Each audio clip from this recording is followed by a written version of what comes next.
Shalom, apakah suara saya cukup jelas, Bu? Jelas, jelas Pak. Oke, baik. Ya, saudara, kita mau lanjut mendalami lagi apa yang kita sudah pelajari pada khotbah hari Minggu kemarin. Nah, saudara, kita sekarang mau belajar praktek bagaimana kita hidup dalam perjanjian pelepasan. Nah, saudara, minggu kemarin kita sudah dengar firman Tuhan. Ya, saya menyampaikan firman Tuhan tentang keadaan dunia di zaman akhir ini. Nah, saudara, kalau kita baca dalam Matius 24 ayat 8, akan tetapi semuanya itu barulah permulaan penderitaan menjelang zaman baru. Nah, Matius 24 ini membahas tentang meterai-meterai yang dibuka, saudara.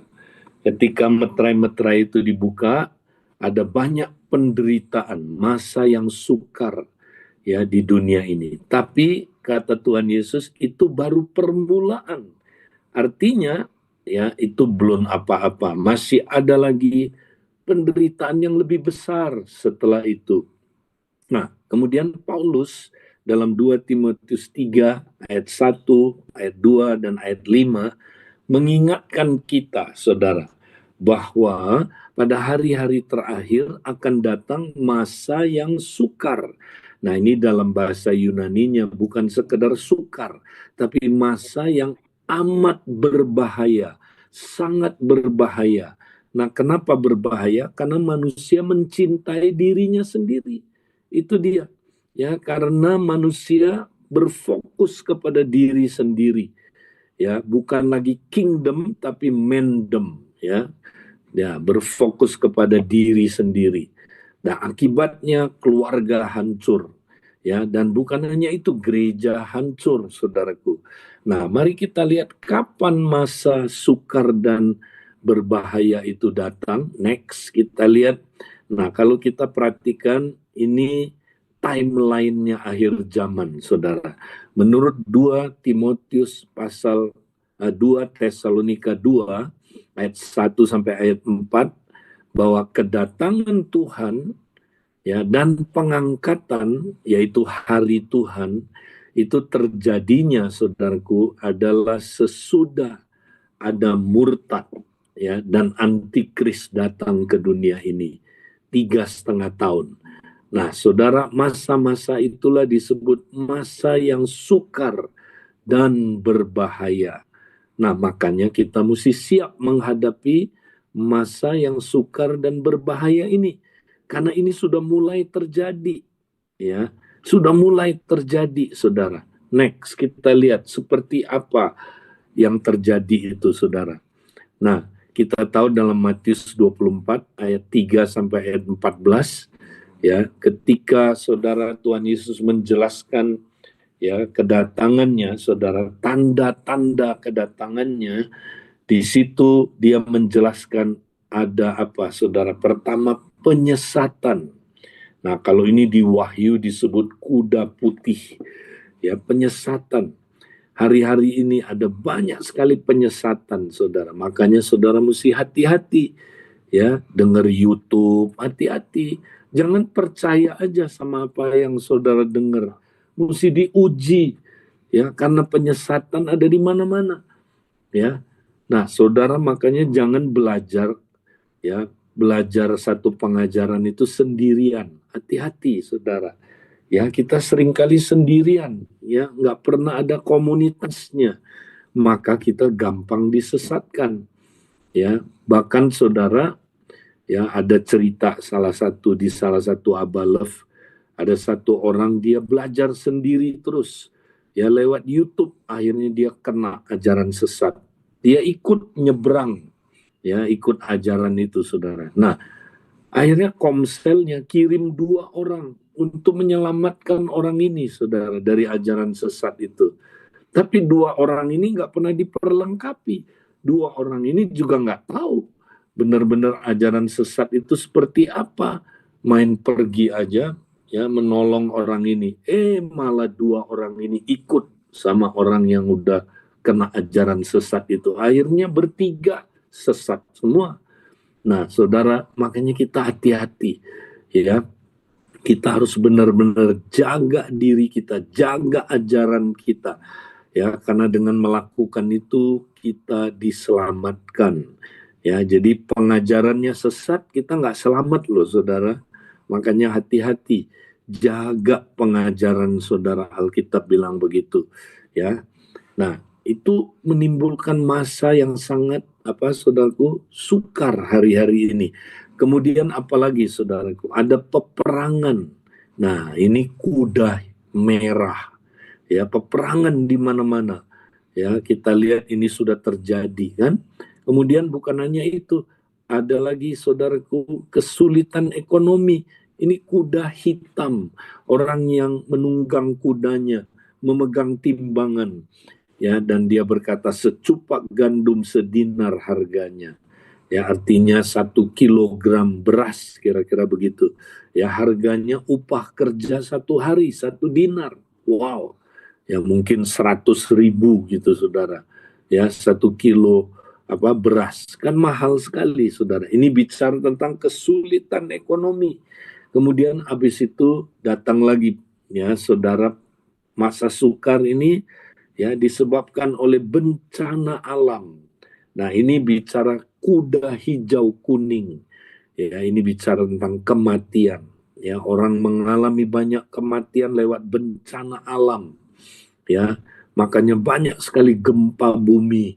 Ya, kita lihat tsunami, ya, longsor, ya, kemudian saudaraku apalagi banjir, ya, angin topan, ya, macam-macam angin, saudara, ya, macam-macam bencana alam, ya, ini akan saudaraku menyebabkan kematian.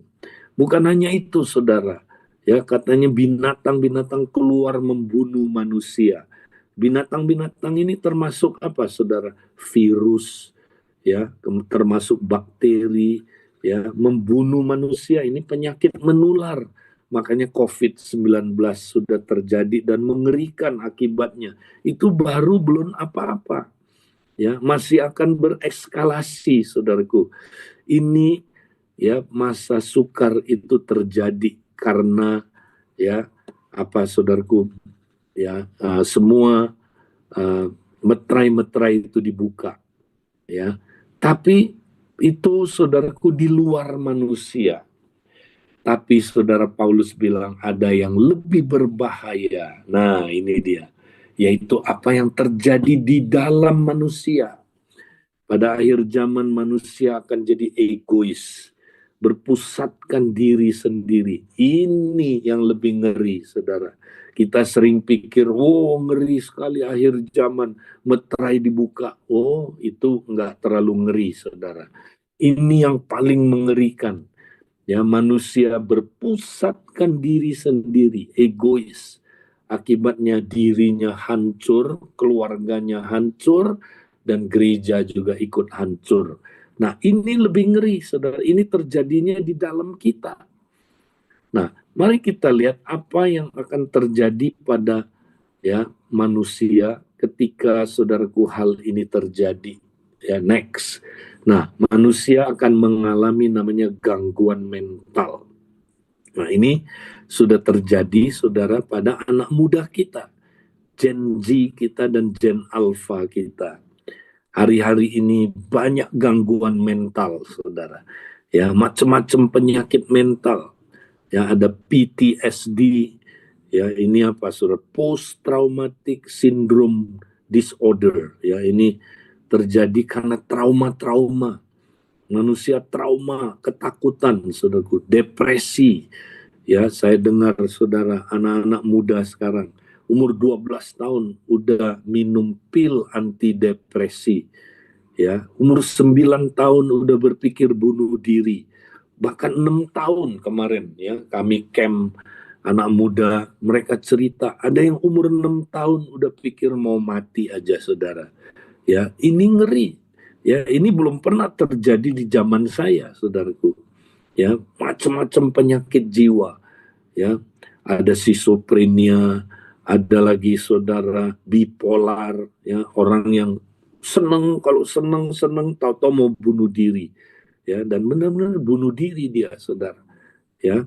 Dan bukan cuma itu, saudara, ya, ada paranoid, ya, ada macam-macam fobia, ya, saudara, ada gangguan-gangguan, ya, apa, saudaraku, kemarahan yang kompulsif, ya, saudara, gangguan, ya, saudara, macam-macam, ya, yang saudaraku mengganggu jiwa manusia.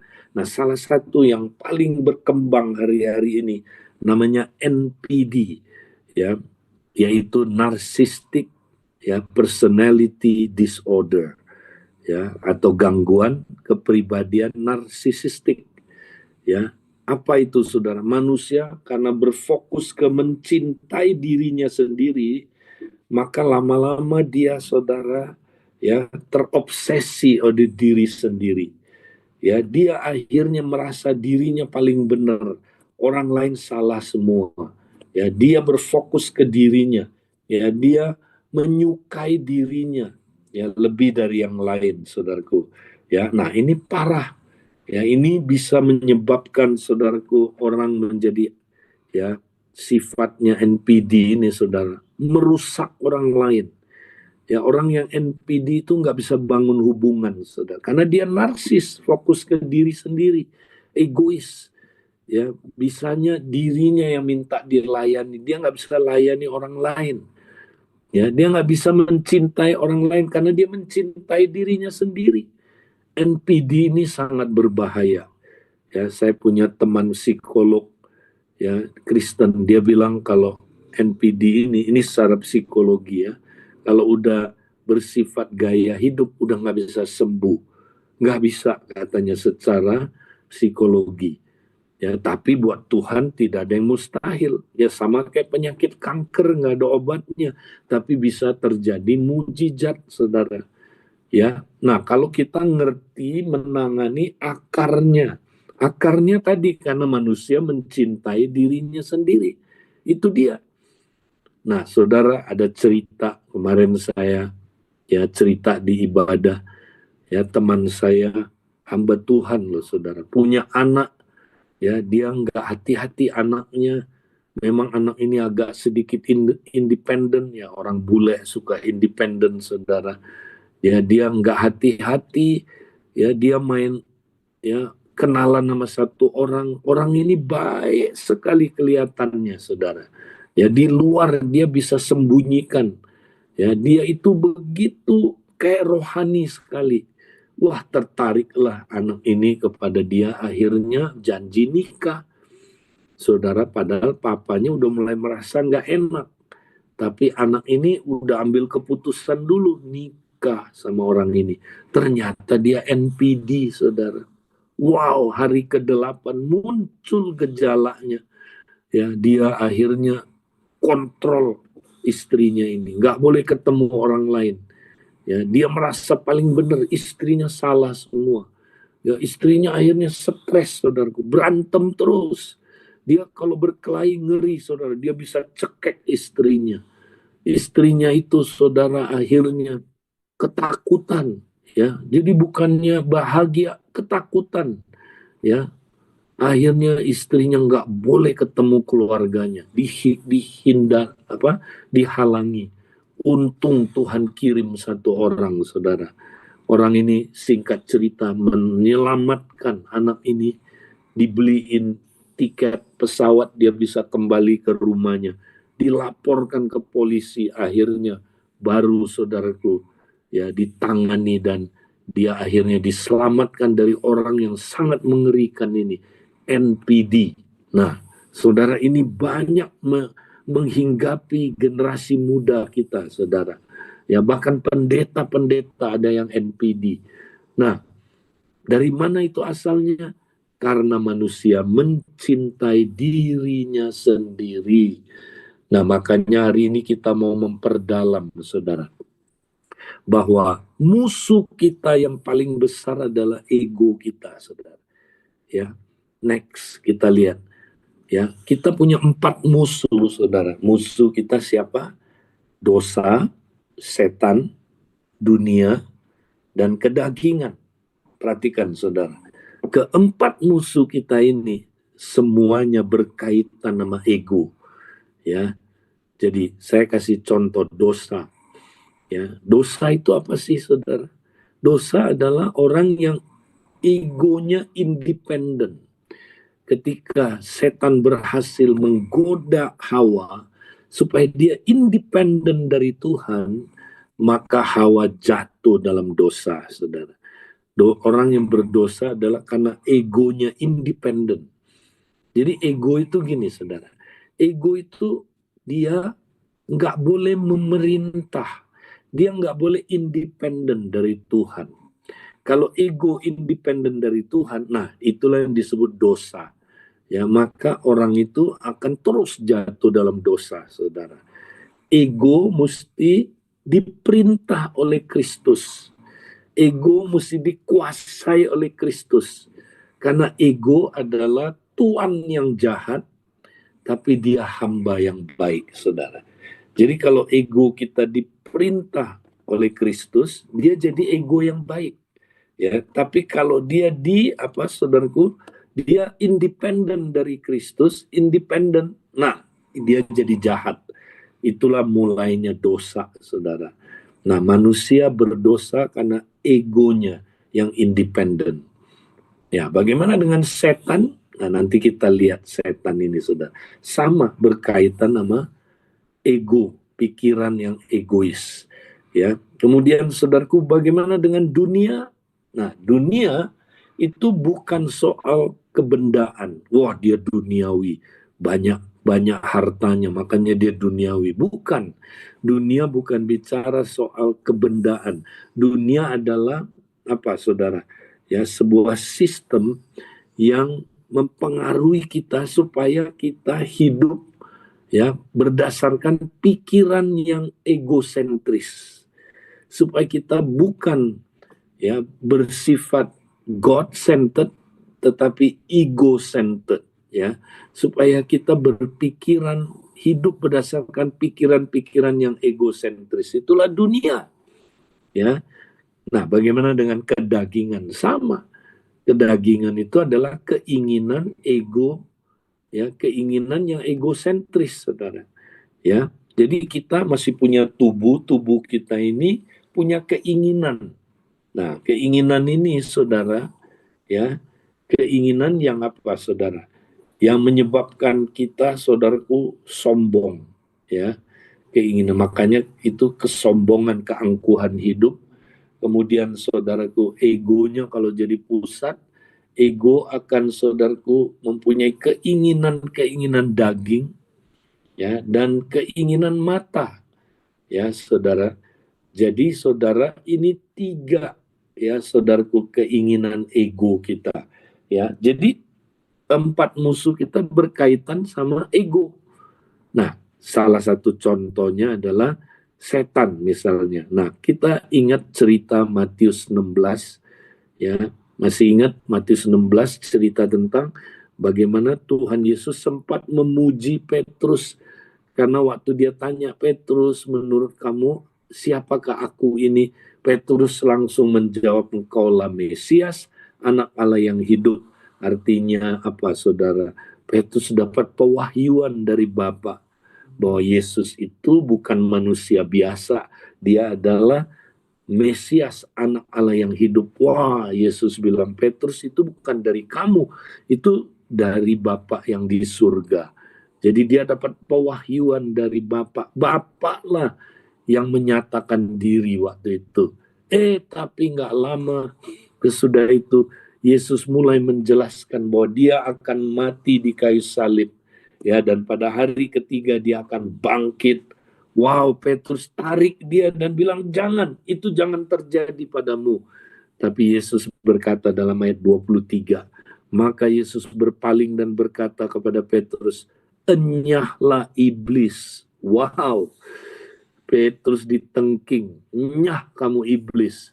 Maksudnya memang iblis bekerja di dalam Petrus, ya, yang Yesus tengking iblis itu, ya. Jadi Petrus mengizinkan apa, saudaraku, iblis bekerja dalam dirinya, ya. engkau suatu batu sandungan bagiku, sebab engkau bukan memikirkan apa yang dipikirkan Allah, melainkan apa yang dipikirkan manusia. Nah, ini dia, saudara. Ya, iblis, ya, dia berpikiran pikiran-pikiran manusia, bukan pikiran yang dipikirkan oleh Allah.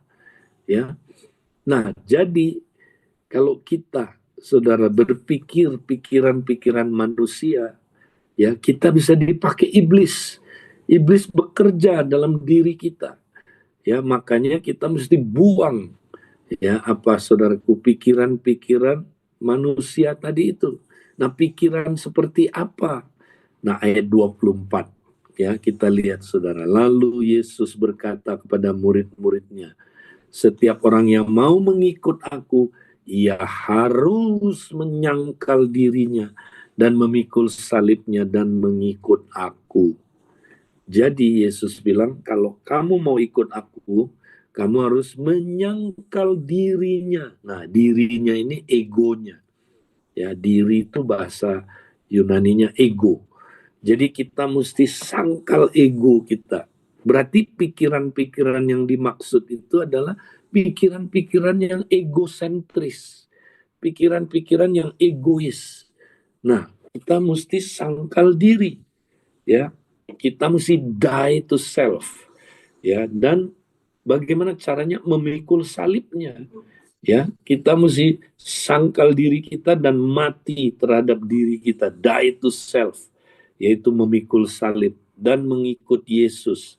Kalau ego kita mati, saudara, ya, dia, ya, pikiran-pikiran ego itu tidak kita, ya, kita hiraukan, ya, kita, saudaraku, tidak berpikirkan pikiran-pikiran egois. Maka kalau pikiran-pikiran egois kita tidak pikirkan, iblis nggak bisa bekerja dalam diri kita. Kita bisa mengalami kemenangan, saudara. Tapi kalau kita entertain pikiran-pikiran manusia ini, pikirannya egois, itu pikiran iblis, saudara. Maka ketika iblis bekerja dalam diri kita, hancur hidup kita. Iblis akan menghancurkan hidup kita. Ya. Nah, lalu ayat 25 Yesus menerangkan, karena barang siapa mau menyelamatkan nyawanya, ini dia. Barang siapa yang mau menyelamatkan egonya, saudara, dia mau biarkan egonya yang memerintah, ia akan kehilangan nyawanya. Justru dia akan kehilangan egonya, saudara. Ya, dia didominasi oleh ego yang egois itu, saudara. Ya, tetapi barang siapa kehilangan nyawanya karena aku, nah kalau egonya die, mati, ya, maka ia akan memperoleh ego yang baru. Ego yang baru itu adalah ego yang diperintah oleh Kristus. Justru dia adalah ego yang baik, saudara. Nah, ini akan menyebabkan kita hidup berkelimpahan, ya. Tapi kalau ego kita memerintah, wow, kita kehilangan ego kita yang sesungguhnya. Ya, kita akan, saudaraku, dikuasai oleh yang jahat ini, dan hidup kita akan jadi jahat. Ya, tapi kalau kita egonya mati, diperintah oleh Kristus, justru ego yang baru ini akan kita peroleh, dan kita akan memperoleh hidup yang luar biasa. Saudara, mari, musuh kita yang terbesar adalah ego kita. Mari kita kalahkan, ya. Ego kita bekerja, ya, dengan apa, saudaraku, 4 musuh kita ini. Jadi bagaimana caranya kita, saudara, mengalami kemenangan atas musuh-musuh kita? Next. Nah, saudara, puji Tuhan, kita sudah belajar pada hari Minggu. Ada jaminan kemenangan. Kenapa, saudara? Karena Tuhan Yesus datang membuat perjanjian pelepasan. Masih ingat Lukas 1 ayat 68 sampai 75, nanti saudara baca. Ya, Tuhan Yesus datang untuk membuat perjanjian pelepasan. Nah, apa itu perjanjian pelepasan, saudara? Ya, itulah perjanjian baru. Yesus datang untuk melepaskan kita dari musuh-musuh kita, yang ujung-ujungnya adalah mengalahkan ego kita itu, ya saudara, dia datang untuk melepaskan kita dari dosa-dosa kita, ya, dia datang untuk ya mengalahkan dosa supaya kita bisa menang atas dosa, kita bisa menang atas setan, kita bisa menang atas dunia ini, kita bisa menang atas kedagingan kita, ya. Dia membuat perjanjian. Nah, makanya kalau kita mau menang, saudara, next. Nah, langkah pertama, kita mesti berjalan dalam perjanjian pelepasan. Walking in the covenant of deliverance, ya. Nah, bagaimana caranya? Ingat, perjanjian itu adalah persetujuan antara dua pihak, ya, di mana kalau masing-masing pihak melakukan bagiannya, perjanjian itu berlaku, saudara. Ya, jadi apa bagian kita? Bagian kita percaya kepada janji Tuhan. Ya, kalau di perjanjian lama, bagian manusia adalah taat kepada perintah Allah, hukum Taurat. Nah, ingat, tidak ada seorang pun dapat menjadi benar karena melakukan hukum Taurat, taat melakukan hukum Taurat, karena tidak ada seorang pun yang taat, saudaraku, mampu taat kepada hukum Taurat dengan kekuatannya sendiri. Jadi perjanjian lama batal karena manusia gagal, saudara.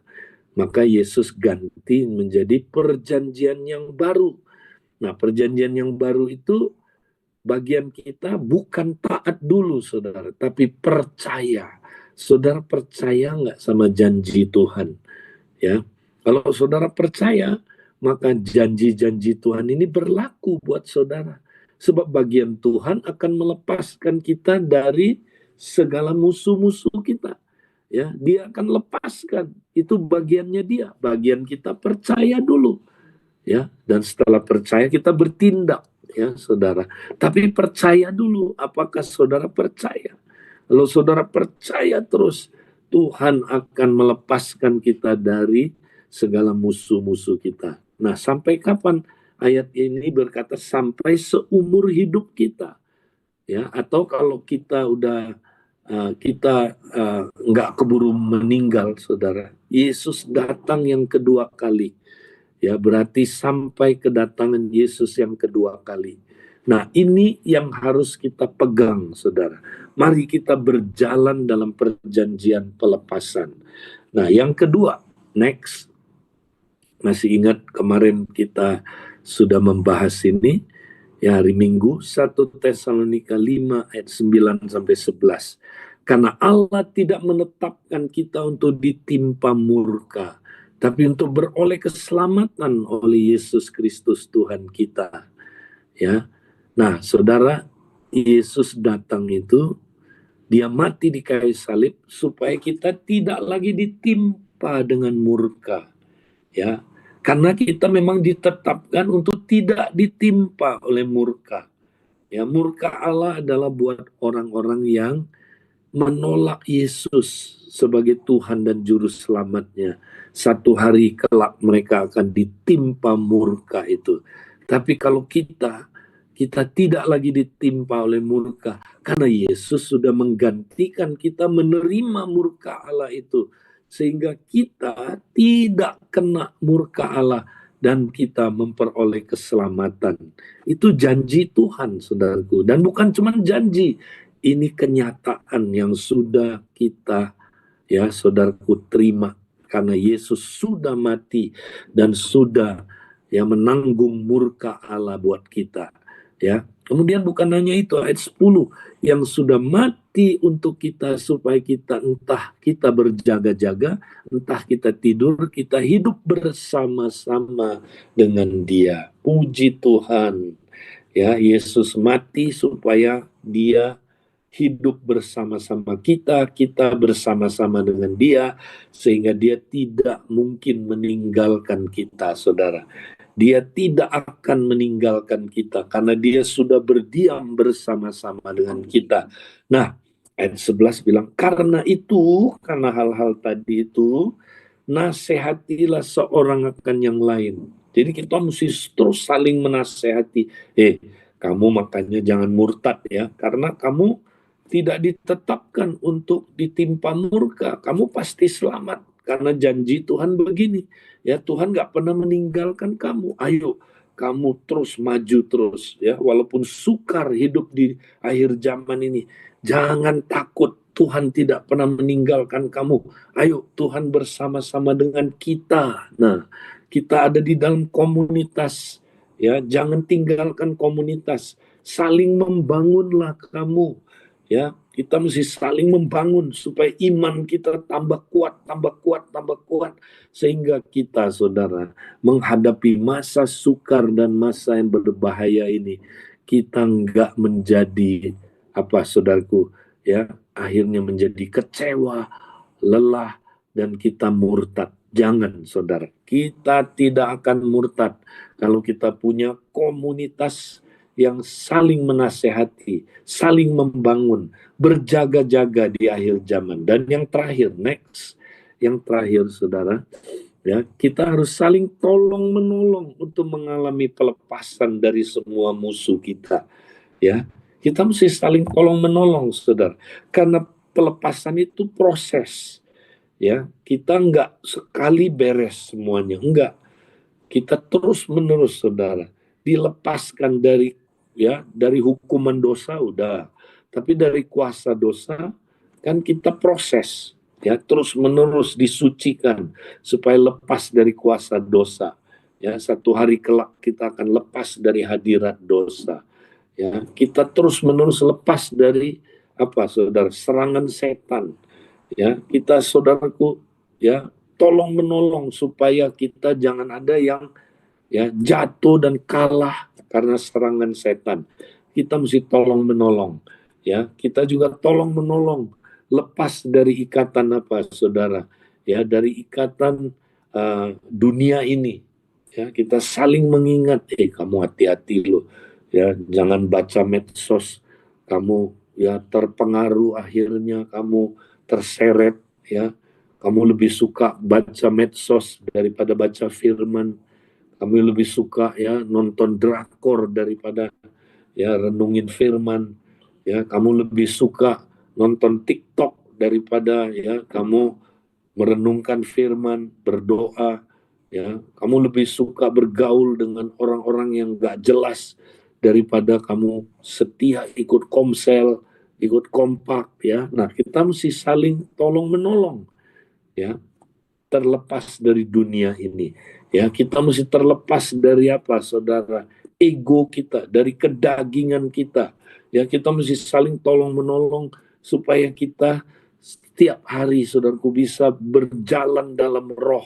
Sehingga waktu kita berjalan dalam roh, kita mengalahkan perbuatan-perbuatan daging. Nah, ini kita mesti saling tolong-menolong terus di akhir zaman. Kalau nggak saling tolong-menolong, kita nggak mungkin mengalami kemenangan, ya, kelepasan atas dari musuh-musuh kita. Nah, itu yang saya mau sampaikan. Saya berdoa semoga saudara benar-benar ya praktekkan dua langkah yang simple ini, saudara. Mari kita hidup dalam perjanjian pelepasan. Yang kedua, hidup dalam komunitas yang saling menasehati, membangun, berjaga-jaga di zaman akhir ini. Tuhan memberkati saudara. Saya kembalikan ke teman-teman yang bertugas.